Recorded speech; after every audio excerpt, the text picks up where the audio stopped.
কুমিল্লা জেলার দাউদকান্দি উপজেলার এটা হলো সদর টাউন বাজার।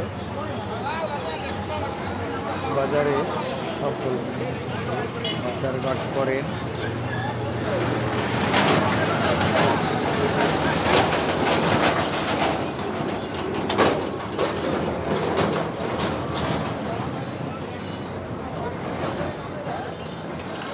এটা হলেন দাউদকান্দি বাজারের ভিতরেই একটি পার্ক। এ পার্কে অনেক মানুষ ঘুরতে ঘুরতে আসেন। দুপুর টাইম, মানুষ নাই দেখে ভিডিওটা তারপর করলাম। আসছি, ফিরে যাব সেই জন্য। যাই হোক না কেন, তার পাশাপাশি দাউদকান্দি বাজারের সাথে নদী।